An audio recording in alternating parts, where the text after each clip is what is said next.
Cuci tangan dulu sebelum masuk balai kota. Jangan lupa pakai sabun. Hari ini kita coba akan podcast dengan Pak Wakil Wali Kota Banjarbaru, Pak Wartono. Moga-moga beliau ada di ruangan. Sebelum masuk kita lapor dulu lah, karena kita memasuki ruang atau kantor Balai Kota Banjarbaru. Ayo kita lapor. Selamat siang Ibu. Bu, saya Rudi Asari. Tadi sudah konfirmasi ke Pak Wakil. Rencana hari ini mau syuting podcast. Mohon izin atau ada isi tamu atau seperti apa Bu biasanya Bu? Oh gitu ya. Oke.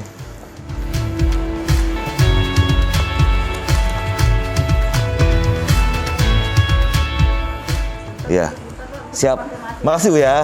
Oke. Oh, siap Bu. Oke.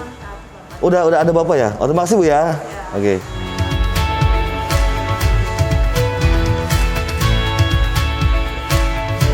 Ya, kita udah berada di depan ruangan Pak Wakil Wali Kota, Pak Wartono. Disambut Bapak juga di sini. Selamat siang Pak Wartono. Mudah-mudahan beliau ada di dalam. Assalamualaikum. Izin Pak Wakil. Silakan. Siap. Apa kabar? Alhamdulillah. Oke. Siap.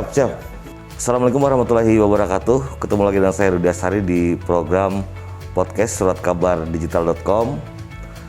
Jendela SKPD. Alhamdulillah hari ini kita sudah ketemu dan tadi juga menyapa Pak Wakil Wali Kota, Pak Wartono. Kita buka masker Pak, izin Pak. Iya. Alhamdulillah kita sudah booster juga ya. Iya. Kalau juga sudah, makanya Iya. sudah buka ke dalam. Iya. Pak Wartono, Iya. sehat terus. Alhamdulillah sehat. Senang saya lihat Pak Wartono ini. Saya warga Banjarbaru pertama kali ketemu Pak Wartono itu beliau 2014 kalau tidak salah. Iya, kurang lebih. Pak ya, jadi masih calon anggota DPR. Iya. Dan alhamdulillah beliau berhasil jadi wakil rakyat 2 periode sampai 3 terakhir kemarin. Iya. Satu periode full. Ya. Yang periode kedua 1 tahun saya mundur.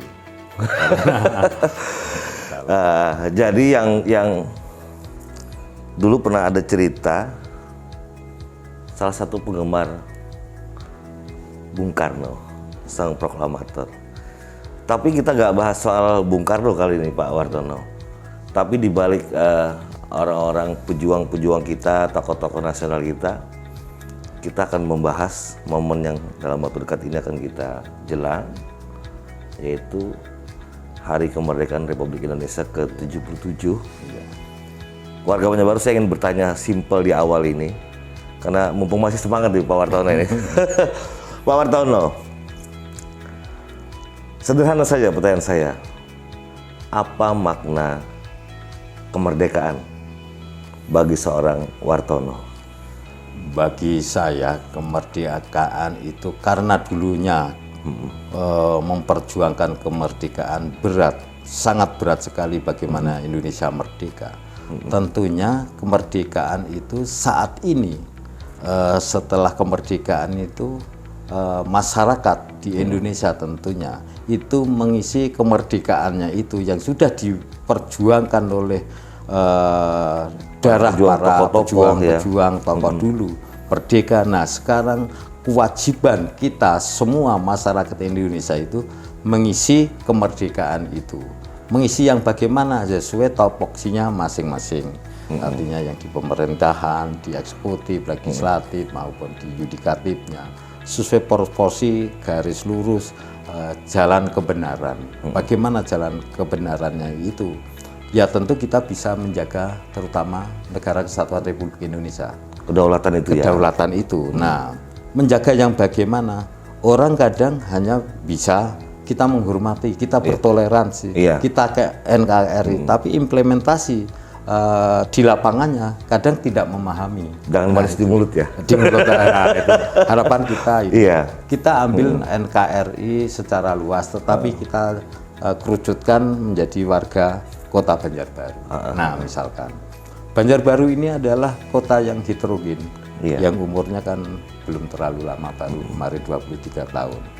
Heterogennya Banjarbaru ini adalah semua ada seperti miniaturnya Indonesia. Iya. Karena adat istiadat, budaya, Suku juga. suku, agama, dan Bahasa lainnya. macam-macam juga, Bahasa Pak. macam-macam ada di Banjarbaru. Nah, maksud kita menjaga toleransi, bagaimana menjaga NKRI? Ya harus saling menghormati, menghargai, karena tidak bisa memaksakan kehendak. Dan semua sudah terpayungi dengan undang-undang dan lain-lain. Nah, mari kita hormati supaya kita hidup tentram dan damai dalam mengisi pembangunan, dalam mengisi kemerdekaan. Nah, itu contoh kecil. Itu tadi tidak boleh memaksakan kehendak karena kota heterogen tadi. Makanya di Banjarbaru, mohon maaf mungkin melenceng sedikit, tanggal 17 kita mengadakan parade senja, misalkan itu setiap semuanya ada dihadirkan pemerintah. Di pemerintah kita tampilkan juga seni budaya dari seluruh Nusantara yang ada di Banjarbaru. Nah, mungkin Mas Rudi bisa menyaksikan tanggal 17. Iya, parade senja itu. Parade senja kita tampilkan budaya-budaya dari luar, tari-tarian dan lain-lain yang ada di Banjarbaru. Nah, kita harus menghormati itu. Ya tetapi sama aja, budaya lokal semua kita payungi, kita tampilkan seperti ini. Semuanya, tapi bahwa di sini bukan budaya lokal aja, karena heterogen tadi. Dari mana kemarin kita tampilkan ada tari irian. Ya, dari Papua ada juga. Dari Papua dan lain-lain, asal adat budaya. Bisa menyaksikan sendirilah setiap tanggal 17. Jadi warga Banjarbaru itu dari makna kemerdekaan dari Pak Wartono. Tapi saya ada lagi pertanyaan. Apa makna kemerdekaan dari Pak Wakil Wali Kota nih? Sebagai Wakil Wali Kota Pak Wartono, gimana Pak Wartono? Ya, itu tentu kan beda ya. Tentunya ya kita mengisi kemerdekaan maknanya tadi sudah saya sebut sesuai topoksinya masing-masing. Dulu bagaimana saya tupoksi di legislatif, ya harus memperjuangkan kepentingan rakyat dan lain-lain, paling keras mengawasi keanggaran pemerintah kota. Nah, sekarang saya ada di dalam di lingkup pemerintahnya. Kita harus mengayomi semua. Jujur harapan saya, makanya mungkin ya sedikit kampanye kemarin kami mempunyai visi misi dengan Pak Wali Kota, Pak Aditya Mulyadi. Banjarbaru juara. Juara yang bagaimana? Yang maju, agamis, dan sejahtera. Dan alhamdulillah saat ini pelan-pelan semua sudah kita lakukan. Program kita baik ada RT Mandiri, home care, urban farming dan lain-lain, beasiswa. Ini karena harapan kami kalau semua Banjarbaru ini sudah sejahtera, ini ya tentunya pasti maju daerah itu. Tetapi tidak cukup sejahtera dan maju saja kalau tanpa bertoleransi menjaga NKRI. Gunanya apa maju? Gunanya apa sejahtera kalau konflik, gontok-gontokan. Nah, akar rumput ya. Iya. Makanya kita harus bisa memayungi semuanya yang ada di Kota Banjarbaru.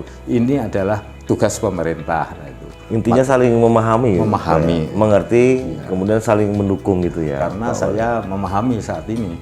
Artinya beda dengan waktu kami di legislatif kemarin ya. Kalau di legislatif kita ada pengawasannya ya, tugas kita kan jelas ada pengawasan, budgeting, masalah anggaran dan masalah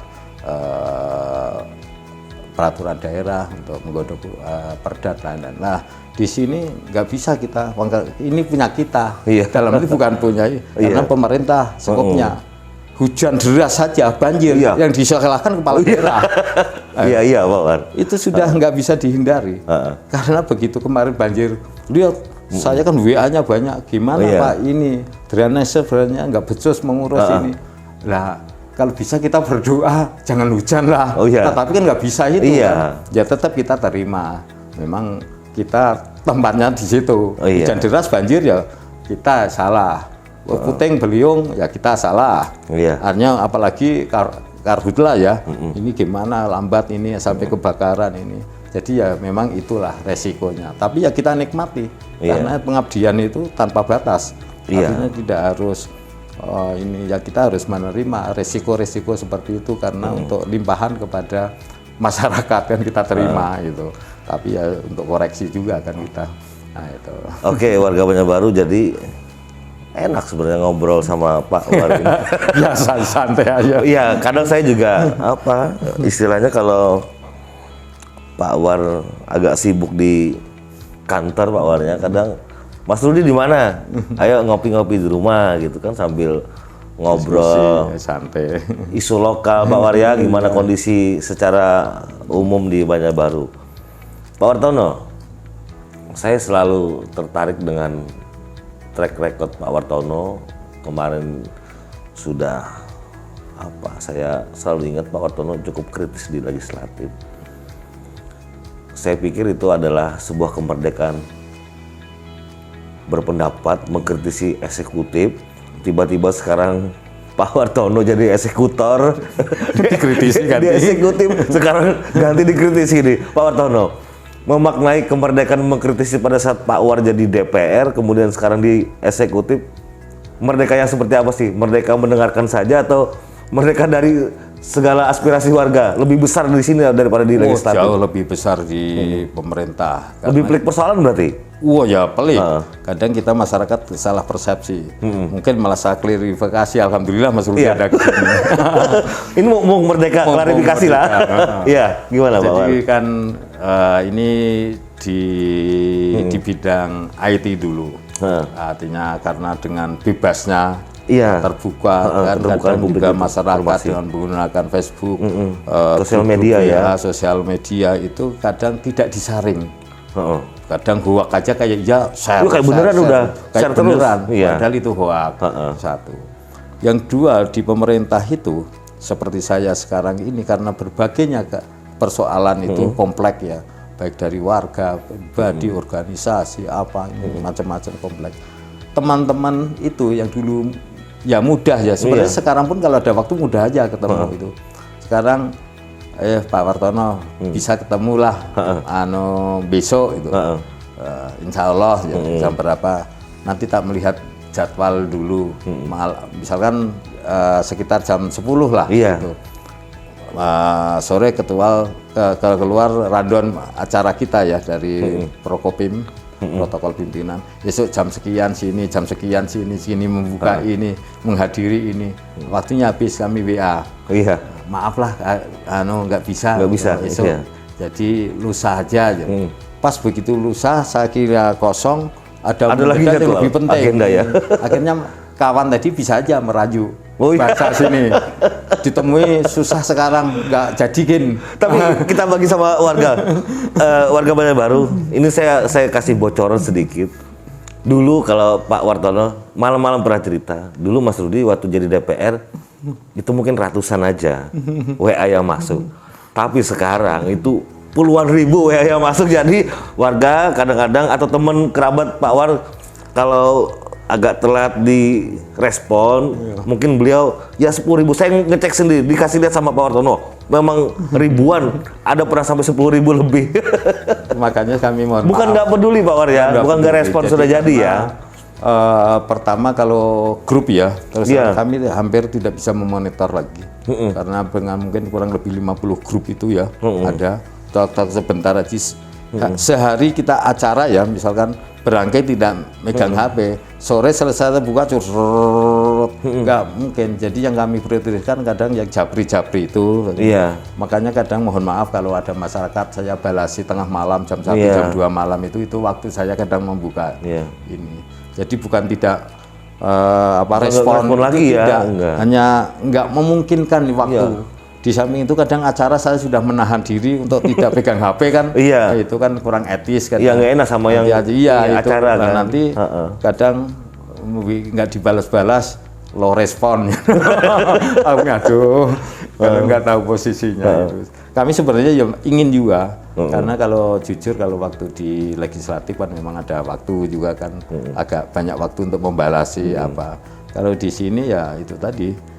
Di pemerintah kita sudah berbagai masukan, persoalan minta ini, pendapat dan lain-lain kan sudah dari berbagai lini di WA itu. Itu makanya kalau grup itu tadi mohon maaf kalau di grup hampir jarang komentar karena tidak bisa runtut membacai. Saking banyaknya. Ya. Karena grup itu mungkin kalau yang aktif kurang lebih 25 sampai 30 grup ada itu yang aktif. Yang nggak pakai aktif ya sampai 50-an tadi. Jadi bagaimana kalau Tambah 20 kelurahan, tambah 5 kecamatan. nah itu sudah jelas. Tambah 30-an lebih SKPD, Pak Warya. Ya di samping itu kan kita mohon maaf ketua partai karena ada grup Iya. partai, grup di fraksi PDI Kalimantan, se-Indonesia apa, Iya. grup kepala daerah, wakil kepala daerah, ya RT RW Iya, termasuk termasuk sama ya. apa semua ada. Belum paguyuban, Iya, ngumpul semua, organisasi, cabur, kumpul semua. Iya. Nah, itu. Ya dimaklumi. Pak Wartono, ke-77 sudah hari jadi Republik Indonesia. Sederhana keinginan apa Pak Wartono sebagai wakil wali kota, mungkin bersama Pak Wali Kota Pak Aditya, keinginan sederhana apa Pak Wartono yang ingin dari lubuk hati Pak Wartono melihat Banjarbaru ini meresapi, menyikapi, memaknai hari kemerdekaan ini Pak Wartono? Ya itu tadi terutama adalah masyarakat hidup tentram dan damai. Nomor satu, menjaga keutuhan, keberagaman. Perbedaan itu bisa menjadi kekuatan kalau saling menghormati. Gitu. Harapan saya sebagai wakil kepala daerah dengan Pak Wali Kota ya satu terutama masyarakat Banjarbaru sejahtera. Iya. Hidup aman, damai, tentram. Orang melakukan ibadah juga dengan tenang, tidak ada konflik berkaitan dengan sara. Iya. Warganya semua berpendidikan dan sejahtera, diberi kesehatan semua. Makanya kami ini juga mendekatkan terutama kesehatan kepada masyarakat dengan home care. Baru saja kami tadi sosialisasi Ya, sadar dari Cempaka ya? Cempaka gitu, tentang program home care itu seperti apa. Kita membayangkan kepada masyarakat yang saat ini kan ya dianggap semua belum sejahtera, Iya. bukan tidak belum sejahtera semua. Masih ada warga yang di bawah garis kemiskinan. Kalau terjadi sakit sudah lansia apa mau ke rumah sakit nanti tidak ada akses ya, kendaraan, nggak transportnya. ada. Itulah salah satu program kami dengan Pak Wali home care itu. Jadi pelayanan kesehatan di rumah. Jadi petugas medisnya yang mendatangi ke rumah. Paling enggak merdeka dalam hal biaya transportasi. Ya, terutama itu. Dan kita juga di situ minta kepada dinas sosial juga pendampingan home care. Jadi masyarakat yang melakukan home care itu diperiksa apa itu ada pendampingan. Berarti berkala atau rutin ya mana? Sembako dan lainnya ya kurang lebih setahun supaya dia, dan ada makanan cepat saji juga diprogramkan di Dinkos. Jadi harapan kami masyarakat yang ibaratnya memang tidak mampu benar tidak bisa melakukan berobat ke rumah sakit puskesmas itu kan ada call centernya home care. Setiap kelurahan kan tahu aja.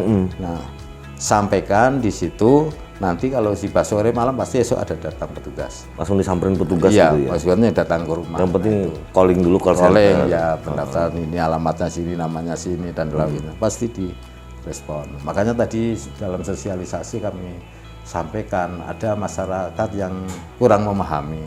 Seolah-olah home care itu pemerintah kota mendatai warga. Kayak dulunya mendata mau menerima BLT atau PKH. Bukan seperti itu. Tadi saya jelaskan bahwa program home care ini pelayanan ke rumah itu tokoh masyarakat, lurah, forum RT-nya, ini aktif. Oh, ini kasihan bener sakit, orangnya tidak mampu. Ini yang melaporkan. Sebenarnya itu yang fungsi awal keberadaan pemerintah di level bawah, Pak Warya. Iya, makanya sering saya rapat forum RT RW di tingkat kecamatan itu saya jelaskan program ini ada. Tolong dimanfaatkan. Kadang hanya ketidaktahuan. Makanya kita gencarkan sosialisasi, saya minta pihak kecamatan, kelurahan juga menyampaikan ke masyarakat. Tetapi ya kita memang mengisi kemerdekaan kalau semua hati nurani jujur, yaitu bisa terlaksana. Tapi kalau semua orang sehat cuma pusing dikit home care ya nggak bisa berapa petugas medisnya. Jadi kita sasarannya memang ada syarat-syarat tertentu, artinya lansia atau disabilitas. Sakit atau mungkin pernah masuk rumah sakit lalu pulang nggak ada ongkos kontrol apa ya itu yang berkelanjutannya menjadi home care. Nah itulah. Nah kalau semua sasaran itu tercapai masyarakat kan merasa tenang. Sedang kesehatan itu juga ada pikiran loh. Iya. Nah, itu. Sebenarnya ini pertanyaan saya ada 3, tapi 1 sudah dijawab warga Banjarbaru.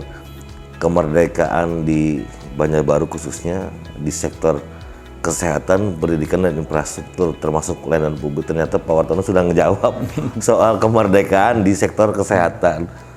Saya ya harus melanjutkan pertanyaan berikutnya. Wartono, soal kemerdekaan di sektor pendidikan. Iya. Apa hal yang baru yang sudah dijalankan di era Pak Wartono dengan Pak Wali Kota Aditya? Iya. Atau ada hal yang baru, gratis atau semacam apa?